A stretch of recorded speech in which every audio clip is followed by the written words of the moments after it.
नमस्कार दोस्तों, हमारे यूट्यूब चैनल एग्जाम लर्नर में आपका स्वागत है। दोस्तों आज के इस वीडियो में हम लोग यूपी SSSC यानी कि उत्तर प्रदेश अधीनस्थ सेवा चयन आयोग के पिछले वर्षों में पूछे गए भारतीय इतिहास के प्रश्नों को देखेंगे। ये आपका पहला पार्ट है इतिहास का। इसके पहले हम भूगोल और भारतीय राज्य व्यवस्था के वीडियो को अपलोड कर चुके हैं, तो जो लोग नहीं देखे हैं चैनल के प्ले लिस्ट में जाएगा, आपको यूपी पेट एग्ज़ाम का प्लेलिस्ट मिलेगा, वहाँ से सभी वीडियो मिल जाएंगे।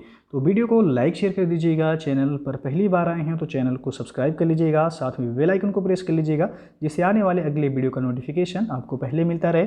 PDF इसका हमारे टेलीग्राम चैनल पर मिल जाएगा, नीचे डिस्क्रिप्शन में टेलीग्राम का लिंक दे दिया गया है, वहाँ से ज्वाइन करके आप PDF भी डाउनलोड कर सकते हैं। तो आइए शुरू करते हैं। पहला क्वेश्चन है, हड़प्पा सभ्यता के एक हिस्से लोथल की खोज किसने की थी? तो 4 ऑप्शन है, इसमें आपको बताना है कि कौन सा विकल्प सही होगा। यहाँ जो सही होगा सी ऑप्शन, SR राव।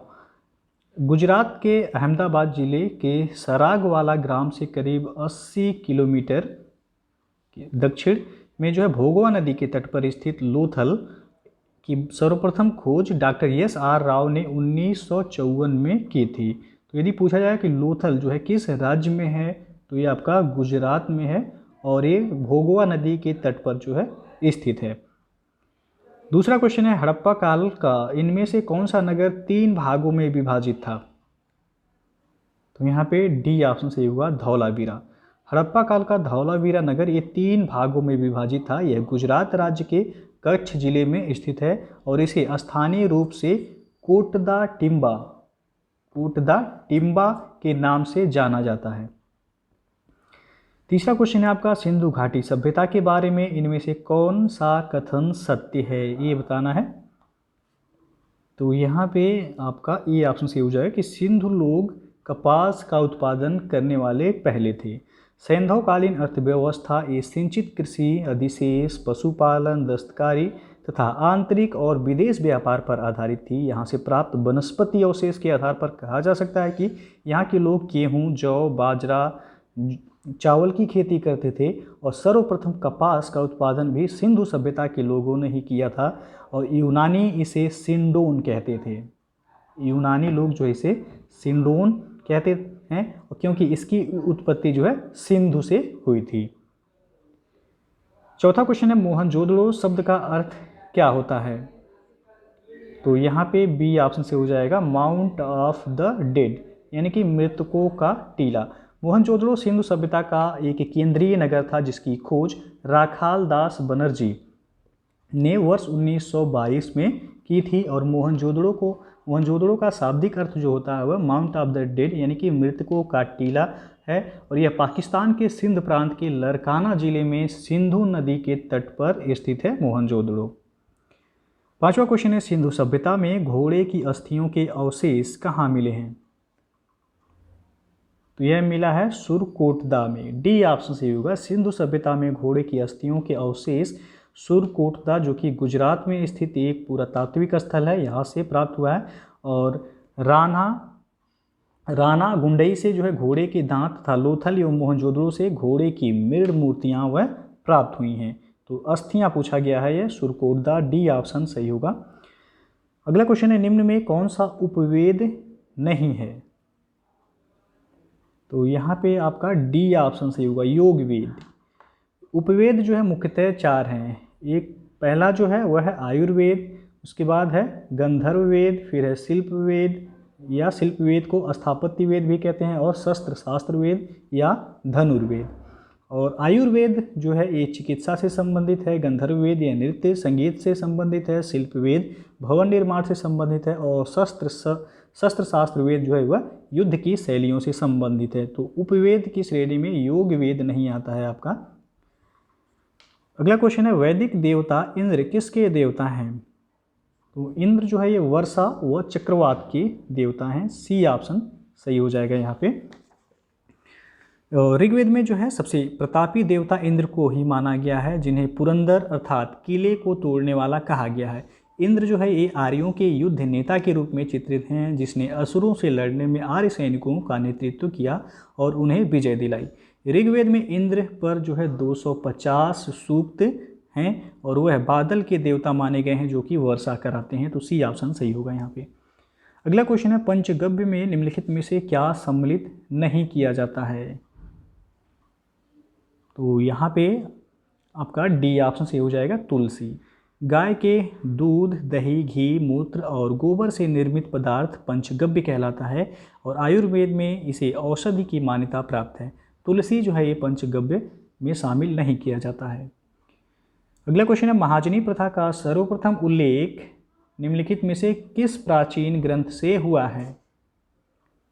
तो यह हुआ शतपथ ब्राह्मण से। सी ऑप्शन सही हो जाएगा। महाजनी प्रथा का सर्वप्रथम उल्लेख जो है ये शतपथ ब्राह्मण ग्रंथ में हुआ है और इसमें सूदखोर को कुशीदीन कहा गया है। कुशीदीन कहा गया है। अगला क्वेश्चन, शतपथ ब्राह्मण और तैत्तिरीय ब्राह्मण किस ब्राह्मण के जो है मूल पाठ हैं? तो ये है यजुर्वेद। बी ऑप्शन सही हो जाएगा।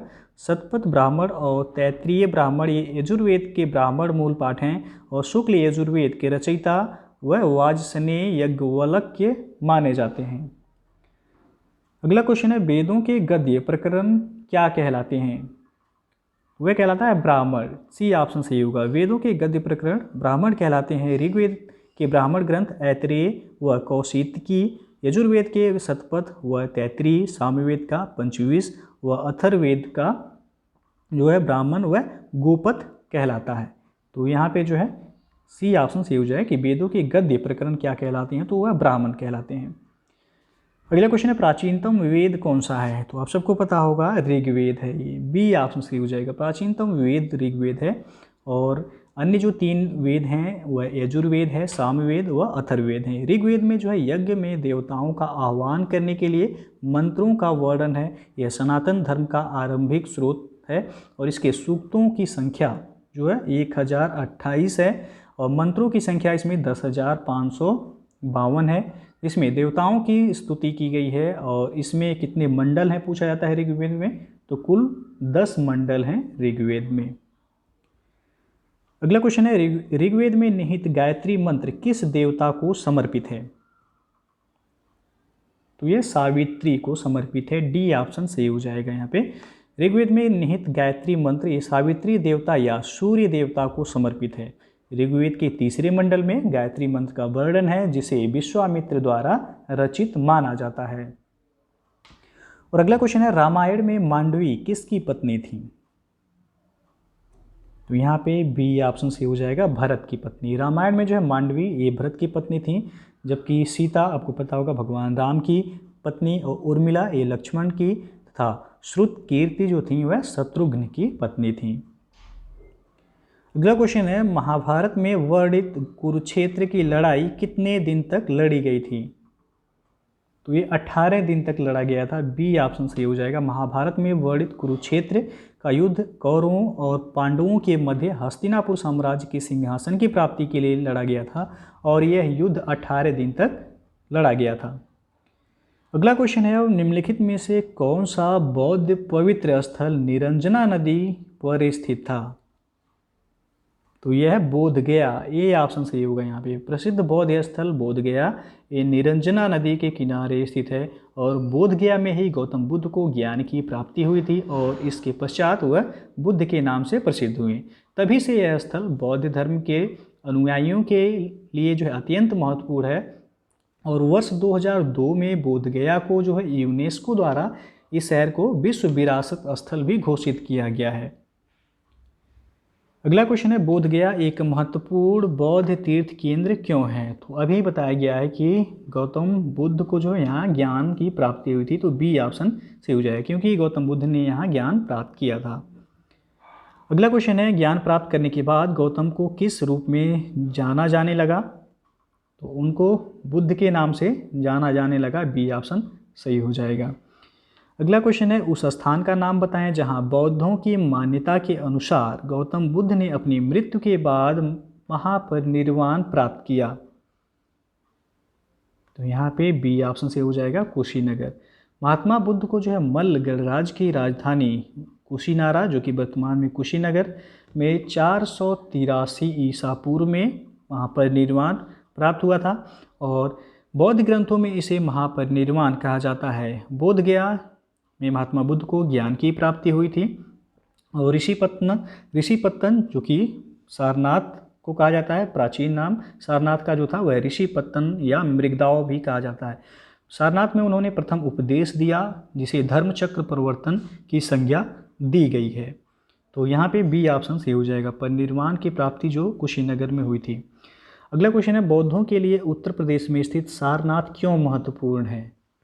तो आपको बताया भी गया है, यहाँ पे डी ऑप्शन सही हो जाएगा कि ज्ञान प्राप्त करने के बाद भगवान बुद्ध ने सारनाथ में अपना पहला उपदेश दिया था जिसे धर्म चक्र प्रवर्तन कहा जाता है।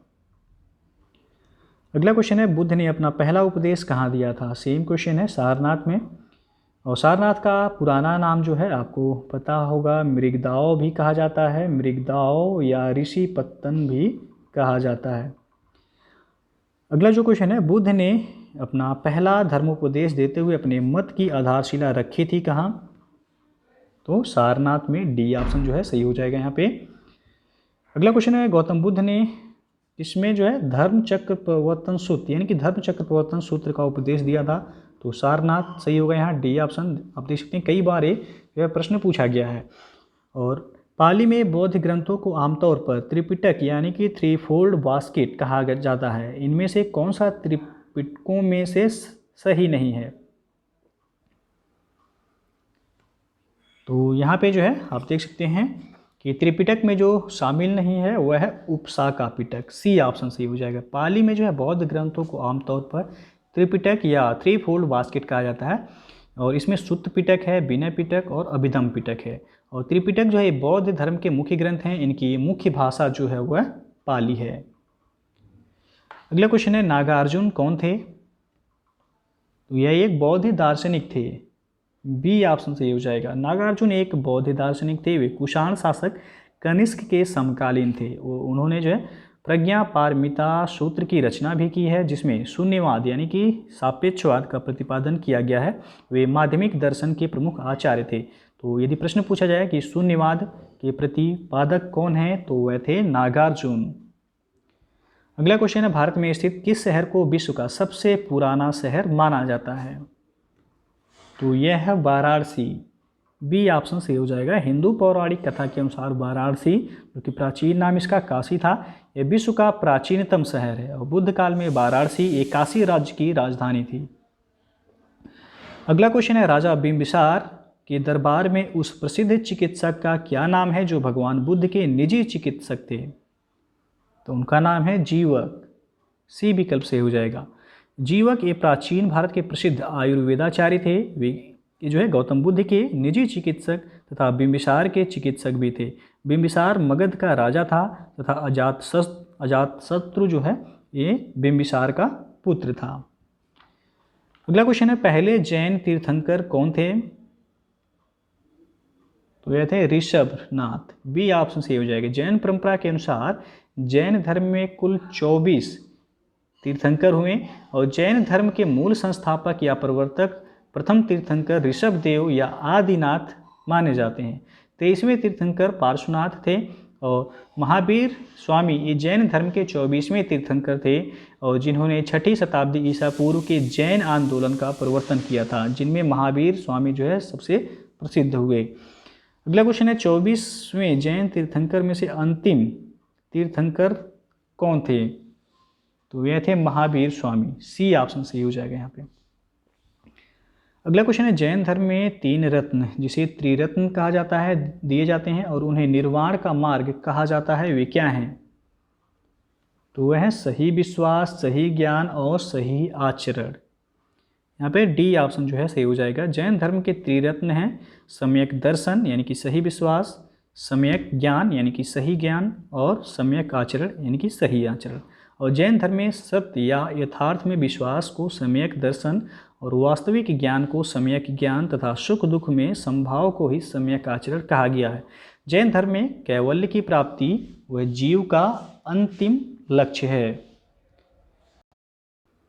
अगला जो क्वेश्चन आपका, मनुष्य जीवन का सर्वोत्तम ध्येय है कैवल्य, जिसका अर्थ आपको बताना है इसमें से कौन सा सही होगा। तो कैवल्य का अर्थ हो जाएगा कि इच्छाओं पर विजय प्राप्त करना। जैन धर्म के अनुसार जो है मनुष्य जीवन का चरम लक्ष्य कैवल्य की प्राप्ति है। और जो विकल्प में दिया गया है यहाँ, तो कैवल्य का साम्य जो है इच्छाओं पर विजय प्राप्त करने से स्थापित किया जा सकता है, क्योंकि इच्छाओं पर विजय प्राप्ति के बिना कैवल्य संभव नहीं है। तो ये ऑप्शन यहाँ सही हो जाएगा आपका। दोस्तों जो है ये था आपका भारतीय इतिहास के जो है उत्तर प्रदेश अधीनस्थ चयन सेवा आयोग में पिछले वर्षों में पूछे गए प्रश्न। ये आपका पहला पार्ट था, और इसके पहले हम भूगोल और भारतीय राज्य व्यवस्था के जो है वीडियो अपलोड कर चुके हैं। तो जो लोग नहीं देखे हैं, चैनल के प्लेलिस्ट में जाइएगा, आपको वहाँ से यूपी पेट एग्जाम 2021 का जो है प्लेलिस्ट मिल जाएगा, वहाँ से आप वीडियो को देख सकते हैं।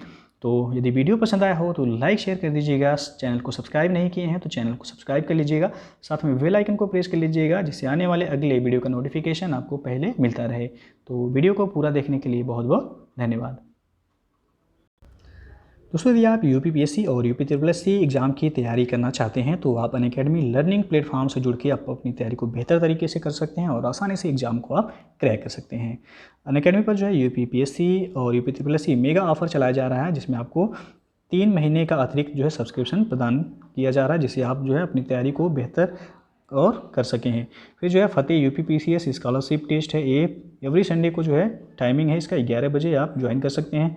फिर गुरु नेतृत्व स्कॉलरशिप टेस्ट आपका यूपीपीएससी के लिए है ये, और यूपीपीएससी के लिए भी ये उत्तर प्रदेश के टॉप एजुकेटर्स के द्वारा तैयार किया गया है। यदि आप अनअकैडमी का सब्सक्रिप्शन लेते हैं तो प्लस फीचर्स आपको इतने सारे जो है दिए जाएंगे।